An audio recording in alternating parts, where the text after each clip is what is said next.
waxaan dhammaan halka salaamayaa walaalaha muxsiniinta ee khayrka jecel ee runtii la soo baxay barnaamijkan afuri walaalka oo soo socday intii rabadaantay maartay inoo jirtay maanta 13 tahay intaaba aynu wadnay ma sha Allah ilaahay baa mahadle waxaan u mahad celinayaa cid kasta oo ka qayb qaadatay barnaamijkan oo gacan ka geysatay iyo cid kasta oo markaa jecel inay ka gacan geysataba ilaahay subxaanahu wa ta'ala wax leeyahay miisaanka xasanadka haydin ku daro runtii hawshan waxay noogu socotaa si qurux badan intii rabadaan ay maartay waxa weeye jirtay inoo bilaamatay iyo rabadaana horeba waa rabadaantii markaa lixaad ayay noqonaysaa ilaahay subxaanahu wa ta'ala fadligiisa ay nagu suura gashay halkan waxa ku aragtaan in la diyaariyay afur maalintii 500 600 oo maartay ruux afurkood baan diyaarinaa ilaahay subxaanahu wa ta'ala ayaa mahadda iskale tiimkan iyo barnaamijkan diyaariyayna ilaahay subxaanahu wa ta'ala miisaanka xasanaadka ugu daro walaalayaal waxaan leeyahay dhamaantii ka soo wada qayb qaato meel kasta joogtaan cid kasta oo daawanaysa iyo cid kasta oo maartay codkayga iyo maqalkayga soo gaarayo waxaan leenahay barnaamijkan ha laga wada qayb qaato waxaan rajaynaynaa dhamaan inta rabadaanta maartay waxa weeye inoo dhameystirmo oo si qurux badan inoogu dhamaado waxa uu ku soconayaana waxa bixisataan maanta xagga ilaahay subxaanahu wa ta'ala ula baxdaan marka waxaan leenahay walaalayaal aan la baxno waxaan ku jirnaa maalmo khayr badan maalmihii markaa sahayda iyo markaa khayrka la badsanayay aan tan oo kale markaa waxa weeye ugu diyaar garowno oo waxa weeye nafteena hor ugu marino runtii aad baa u mahadsantiin waa waqtigii iftaarka maalintii 14aad ee rabadaan 1442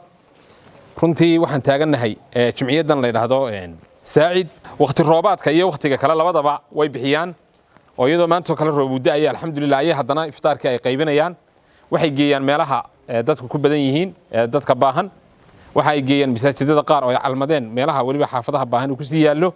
waxay u geeyaan dadka dhimirka ama iyaguna ama waalan ama xanuunsanaya ama dayactiran hareerayaasha masaajidada runtii iyaguna iska jiifeen waxba haysanin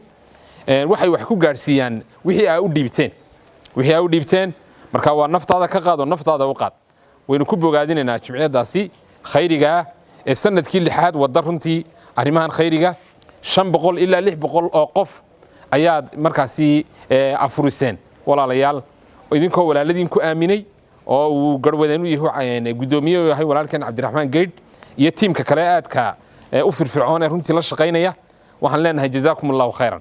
ruux sooman afuriya ajarkiisa oo kale ayuu yeelanayaa iyadoo ruuxa waxba laga nusqaaminin ruuxa kale baahanad runtii isagana wax siiso waxa weeye wayudcimuna ta'ama ala hubbihi miskinan wa yatiman wa asira ruux baahan baynu wax siinayna waxaynu wax kaga qayb qaadanaynaa oo waxa aynu walaaladeen ku gaarsiinay ee biyaha markaasi aad ku gaarsiisay timirta ku gaarsiisay raashinkii oo dhameystiran